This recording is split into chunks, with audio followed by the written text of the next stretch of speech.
Hey guys, today we are here with a new topic, significant figure. Before starting our discussion, get ready with your pen and notebook and let the discussion begin. Significant figure and its rule. Okay, we will also discuss about some rules of writing significant figure of the measurement. Okay, significant figure होता क्या है? These are those digits in a number that are known with certainty plus one more digit that is uncertain. तो significant figures कितने digits हैं उसी को ही हम significant figure कहते हैं। कोई भी एक मेजरमेंट में जो डिजिट की संख्या है, अंकों की जो संख्या है, उसी को ही हम सिग्निफिकेंट फिगर कहते हैं, जिसमें कुछ डिजिट होती है जो सर्टेन होती है और कुछ डिजिट होती है जो अनसर्टेन होती है। यानी with certain and uncertain digits it form significant figure. Okay, let understand through an example. Okay, suppose we have measure the length of any object, that is 12.5 centimeter. All right, then here in this measurement there are three significant digit or three significant figure, that is 1, 2 and 5. तो 3 significant digit हैं यहाँ, जिसमें 1 and 2 जो 1 और 2 है वो certain है, reliable है, और 5 जो है वो अनसर्टेन है। यानी जब हम मेज़रमेंट करेंगे कोई भी एक ऑब्जेक्ट का, सपोज कि हम इस पेन का मेज़रमेंट कर रहे हैं, इस पेन का, ओके,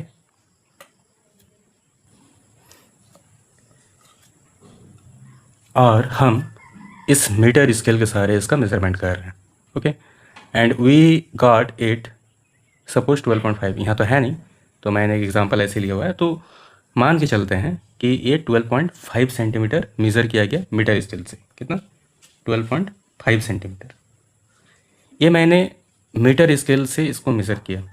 अगर मैं दूसरे किसी स्केल से मेज़र करूँ जो और भी प्रिसाइज मेज़रमेंट कर सकता है, अब प्रिसाइज मेज़रमेंट का मतलब क्या होता है कि अगर मैं इसको मीटर स्केल से ना मेज़र किया होता, मैं ऐसे ही अनुमान लगाया होता, तो मैं बोल देता कि ये 12 सेंटीमीटर है, अप्रोक्स 12 सेंटीमीटर।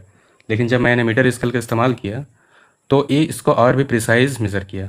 इसका मतलब क्या हुआ कि इसमें देखिए, इस 1 सेंटीमीटर के बीच में आपको 10 डिवीज़न मिलेंगे और उसमें से हर एक डिवीज़न 1 मिलीमीटर है, ओके, यानी 10 मिलीमीटर इक्वल टू 1 सेंटीमीटर। तो इसमें हर एक जो डिवीज़न है वो 1 मिलीमीटर है। ऑलराइट, तो जब हम मेज़रमेंट कर रहे हैं उस ऑब्जेक्ट का इस स्केल के सहारे, तो हम सिर्फ सेंटीमीटर में मेज़रमेंट नहीं कर रहे हैं, हम मिलीमीटर में भी मेज़रमेंट कर रहे हैं। यानी अगर मैं बोलूँ कि 1 सेंटीमीटर इक्वल टू होता है कितना, तो हम जानते हैं कि 10 मिलीमीटर इक्वल टू होता है 1 सेंटीमीटर, सॉरी, तो 1 मिलीमीटर इक्वल टू 1/10 सेंटीमीटर। यानी हम मिलीमीटर तक के मेज़रमेंट कर पा रहे हैं। इसका मतलब हो गया कि हम 0.1 तक का मेज़रमेंट कर पा रहे हैं। सेंटीमीटर का 0.1 यानी 10th डिवीज़न, 1/10 इतना डिवीज़न तक का मेज़रमेंट कर पा रहे हैं। तो इससे पहले जब मैं अनुमान लगा रहा था तो बस मैं सेंटीमीटर, 12 सेंटीमीटर, 13 सेंटीमीटर, 40 सेंटीमीटर इस तरह का बात करता, लेकिन अब मैं स्केल का यूज़ कर रहा हूँ तो मैं सेंटीमीटर से भी और छोटा, यानी सेंटीमीटर का 10वां भाग तक मैं मेज़रमेंट कर सकता हूँ। और इस तरह से मैं बोल सकता हूँ कि उस स्केल का, सॉरी, उस ऑब्जेक्ट का यानी स्पैन का जो लेंथ है वो 12.4 या 12.5 या फिर 12.6 इस तरह का मैं बात कर सकता हूँ, ओके। अब इससे भी अगर मैं प्रिसाइज मेज़रमेंट करना चाहूँ, जैसे कि और भी प्रिसाइज मैं मेज़रमेंट करना चाहूँ तो मुझे किसी दूसरे स्केल का सहारा लेना पड़ेगा। और मान लेते हैं कि मैंने और भी प्रिसाइज मेज़रमेंट किया और वो निकला 12.54 सेंटीमीटर। यानी अब मैं सेंटीमीटर का 100वां हिस्सा तक मेज़रमेंट कर सकता हूँ। पॉइंट के बाद कितने डिजिट हैं? 2 डिजिट हैं, यानी मैं उसका 100वां भाग तक, 100th पार्ट तक मैं उसका मेज़रमेंट कर सकता हूँ। यानी ये और भी प्रिसाइज मेज़रमेंट हुआ। इस मेज़रमेंट को करने के लिए हम वर्नियर कैलिपर का इस्तेमाल करते हैं। एक अनदर काइंड ऑफ स्केल है जो आगे हम लोग डिस्कस करेंगे। तो जो मैं बात कर रहा था सर्टेन और अनसर्टेन चीज़ का, तो सर्टेन क्या होता है, अनसर्टेन क्या होता है। तो इसमें देखिए ये जो 1 और 2 ये सर्टेन हो गया, लेकिन ये 5 अनसर्टेन हो गया। क्यों? क्योंकि जब मैं इस स्केल्स के सहारे मेज़रमेंट करना चाह रहा हूँ तो मैं 5 तक का मेज़रमेंट कर पा रहा हूँ। ओके, 0.5, लेकिन ये 0.6 भी तो हो सकता है। अगर मेरा मेज़रमेंट में मिस्टेक होगा, कुछ एरर आएगा, कुछ गलतियाँ होगा, तो 0.6 यानी मैंने उसको 12.5 मेज़र किया, किसी ने 12.6 मेज़र किया होगा, किसी ने 12.4 मेज़र किया होगा। तो यानी यहाँ पर 5 क्या हो जाता है, अनसर्टेन हो जाता है। लेकिन 12 तो हर किसी के लिए होगा, मेरे लिए भी होगा, मेरे दोस्त के लिए भी होगा 12। तो ये जो मेज़रमेंट है, ये जो आंकड़ा है 1 और 2 ये सर्टेन है, दोनों के लिए फिक्स होगा वो। लेकिन ये 5 ये अनसर्टेन हो जाएगा, मेरे लिए हो सकता है जो हो, मेरे दोस्त के लिए वो ना हो। ओके, अब अगर मैं उसी ऑब्जेक्ट को वर्नियर कैलिपर के सहारे मेज़र करूं, तो मैंने मेज़र किया 12.54, मेरे दोस्त ने मेज़र किया 12.55। तो यानी यहाँ तक का जो डिजिट है ये दोनों के लिए सेम है, और ऐसा ही होगा। ओके, तो जो डिजिट वेरी कर रहा वो है 4, माने ये वाला प्लेस, ये जो प्लेस है ये तो वेरी कर रहा, तो यानी ये जो प्लेस है ये अनसर्टेन हो जाता है। ओके, तो वैसे एक दूसरे एग्जांपल के सहारे समझिए कि 12.53 सेंटीमीटर, इसमें 1 2 5 these are certain and 3 is uncertain. Okay, how many significant figure? 4 significant figure. Alright, यहाँ 4 सिग्निफिकेंट फिगर है, तो सर्टेन अनसर्टेन मिला के सिग्निफिकेंट फिगर काउंट किए जाते हैं। So clear guys, what is significant figure? Significant figure is a number of digits, okay, in a measurement which have some certain digits, also uncertain digit. All right, now significant figure do not change if we measure the physical quantity in different units. अगर हम लोग अलग unit के सहारे भी उसका measurement करें तो सिग्निफिकेंट फिगर चेंज नहीं होता है। जैसे कोई एग्जांपल लेके चलें कि एक ऑब्जेक्ट है जिसका लेंथ है 19.83 सेंटीमीटर, तो मैंने उसको सेंटीमीटर में लिखा है। अगर मैं उसको मीटर में लिखने जाऊँ तो 1 centimetre equal to 10⁻² metre. Okay, here number of significant figure is 1 2 3 4 and also here 1 2 3 4. This is not counted in significant figure. Okay, why? We will discuss in our rules. Okay, both have 3 significant figures. I'm so sorry, this will not be 3 but 4. Okay, now let's discuss some rules how to write significant figure or how to count significant figure. Okay, discuss the rules for counting significant figure. Significant figure को किस तरह से count किया जाता है। पहला rule है all non zero digits are significant figures. सारे जो नॉन जीरो डिजिट होंगे वो सिग्निफिकेंट फिगर होंगे। जैसे 1 2 12 12 256 2826, all these are non-zero numbers. Okay, then all the non-zero digits are significant figure. तो यहाँ सिग्निफिकेंट फिगर 2 है, यहाँ 3 है, यहाँ 4 है। ऑलराइट, नाउ रूल नंबर 2 क्या कहता है? All zeros occurring between non zero digits are significant figure. अगर कोई जीरो नॉन जीरो डिजिट्स के बीच में देखने को मिलता है वो सारे सिग्निफिकेंट फिगर में गिने जाएंगे। जैसे 202, ये दोनों नॉन जीरो डिजिट्स हैं और उसके बीच में एक जीरो डिजिट है। इस जीरो को हमें काउंट करना है क्या? हाँ, इस जीरो को हमें काउंट करना है। तो यहाँ सिग्निफिकेंट फिगर कितने हो जाएंगे? 3 हो जाएंगे। यहाँ भी आप देख सकते हैं ये जितने भी नॉन जीरो डिजिट्स के बीच में जीरो आ रहा है वो जीरो सिग्निफिकेंट फिगर में काउंट किया जाएगा। तो यहाँ 4 है, यहाँ 5 है। Okay, now rule number 3, all zeros to the right of the last non zero digit are not significant figure.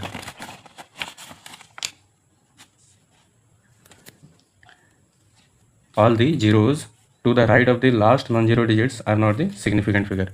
वो जितने भी डिजिट्स आएंगे जो कोई नॉन जीरो डिजिट के राइट में रहेंगे वो सिग्निफिकेंट फिगर में नहीं काउंट किए जाएंगे।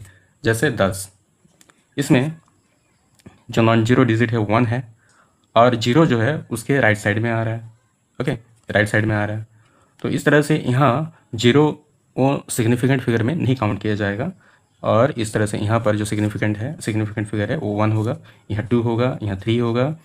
यहाँ देखिए इस जीरो को हम सिग्निफिकेंट फिगर में नहीं लेंगे, इसको ये जीरो आएंगे क्या? हाँ, रूल नंबर 2 में हम लोगों ने पढ़ा था कि कोई भी नॉन जीरो डिजिट के बीच में अगर जीरो आता है तो काउंट किया जाएगा। तो ये दोनों नॉन जीरो नंबर हैं, इसके बीच में जीरो आ रहा है, ये दोनों नॉन जीरो नंबर हैं, इसके बीच में जीरो आ रहा है, तो काउंट किए जाएंगे। ओके, ये जीरो काउंट किया नहीं जाएगा।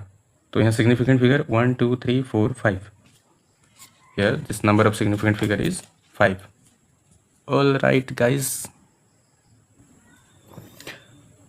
next rule, all the zero to the right of the decimal point and to the left of the non-zero digit are not significant figure. All the zero and to the right of the decimal point. All the zero to the right of the decimal point. Right of the decimal point means this is the decimal point, this is right side and that is left side. तो right side में जितने भी zero होंगे and to the left of the non-zero digit are not significant figure. Left of the non-zero digit, ये non zero digit हुआ इसका left तरफ यानी इधर, डेसिमल का राइट में, और जो नॉन जीरो डिजिट होगा उसका लेफ्ट में देखना है आपको। जो जीरोज आएंगे वो काउंट नहीं किए जाएंगे। देखिए डेसिमल के इधर जीरो है, वो तो काउंट किया ही नहीं जाएगा, लेकिन डेसिमल के अगर राइट साइड में हुआ वो भी काउंट नहीं किया जाएगा अगर वो किसी नॉन जीरो डिजिट के लेफ्ट में है। ऑलराइट, तो यहाँ सिग्निफिकेंट फिगर हो जाना है 1, यहाँ 1 हो जाना है क्योंकि डेसिमल के राइट में है ये सब जीरोज, और लेकिन नॉन जीरो डिजिट के लेफ्ट में है, तो ये सब भी काउंट नहीं किया जाएगा। यहाँ पर भी काउंट नहीं किया जाएगा, तो यहाँ सिग्निफिकेंट फिगर 2 हो जाना है। देखिए एक एग्जांपल देखिए, ये हो गया डेसिमल, इसके राइट में 1 2 3 4 4 जीरो हैं, ये चारों काउंट किए जाएंगे सिग्निफिकेंट फिगर में।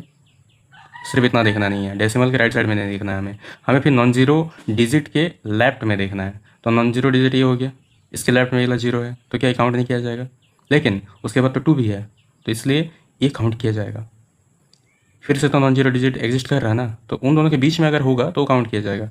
फिर ये जो नॉन जीरो डिजिट है इसके लेफ्ट में देखिए, इसके लेफ्ट में ये 3 जीरो आ रहा है, तो इसको भी काउंट नहीं करेंगे हम। तो इस तरह से सिग्निफिकेंट फिगर 1 2 एंड 3, ओके, ये जीरो काउंट किया जाएगा। Now the next point, next rule, all zero to the right of the decimal point and to the right of the non-zero digit are significant figure.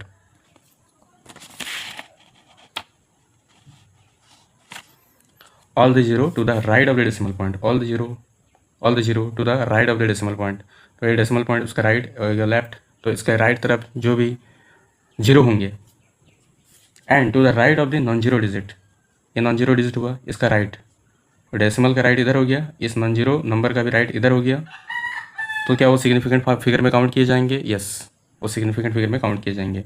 यानी यहाँ पर significant figure 1 and 2, 1 ये first and second, तो इस तरह से 2 significant figure, यहाँ पर 3 सिग्निफिकेंट फिगर। क्लियर है? Now the next question, state rules for rounding off the given measurement. अभी राउंडिंग ऑफ कैसे किया जाता है? ओके, तो पहला रूल क्या है? राउंडिंग ऑफ का पहला रूल क्या है?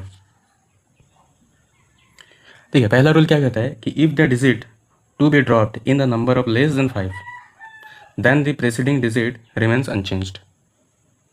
If the digit to be dropped in a number is less than 5, अगर कोई डिजिट डेसिमल के बाद कहाँ ड्रॉप करता है ना, वैसे नंबर पे ड्रॉप करता है कि वो 5 से छोटा होगा, 5 से कम होगा। जैसे डेसिमल के बाद 6 आता है और 6 के बाद 4 आता है, हमें लास्ट वाला देखना है, 6 को नहीं देखना है, 4 जो है। तो 6 के बाद, डेसिमल के बाद 6 और 6 के बाद जो नंबर है वो कहाँ ड्रॉप कर रहा है? 5 से कम नंबर पे ड्रॉप कर रहा है, 4 पे ड्रॉप कर रहा है। तो ये जो 6 होगा ये अनचेंज रहेगा। हम इसको राउंडिंग ऑफ करके, इसका जो राउंडिंग ऑफ होगा वो 8.6 होगा। 8.64 का राउंडिंग ऑफ 8.6 होगा, यानी ये जो नंबर है, ये जो डिजिट है ये अनचेंज रहेगा। Alright, this is digit. तो ये हो गया हमारा पहला रूल। क्लियर है? राउंडिंग ऑफ का दूसरा रूल को समझते हैं। If the digit to be drop in a number is greater than 5 then the preceding digit is raised by 1। अगर डेसिमल के बाद जो नंबर है, लास्ट वाला नंबर, लास्ट वाला डिजिट, अगर वो 5 से ज़्यादा नंबर पे ड्रॉप करता है तो उसका जो प्रीसीडिंग टर्म होगा, आगे वाला टर्म होगा, आगे वाला डिजिट होगा, वो एक बढ़ जाना है। तो ये 5 से ज़्यादा नंबर पे, ज़्यादा डिजिट पे ड्रॉप कर रहा है तो उसके आगे वाला जो नंबर है, प्रीसीडिंग डिजिट है, वो 6 की जगह 7 हो जाना है। Then 8.66 is rounding off to 8.7. Now the next rule, if the digit to be dropped in a number is 5 or 5 followed by 0, then the preceding digit remain unchanged if it is even. अगर हमारा कोई digit ऐसा हो कि वह 5 पे drop कर जाए, ओके, और उसके पहले वाला जो प्रेसिडिंग डिजिट होगा वो अगर इवन हो तो हम उसको राउंडिंग ऑफ करके अनचेंज रखेंगे और जैसे 8.65 का 8.6 हो जाना है। अगर यहाँ पर 7 होता तो वो एक रेज कर जाता, जो आगे वाला हम लोग का, इसमें हम लोग पढ़ेंगे रूल नंबर 4 में, ओके।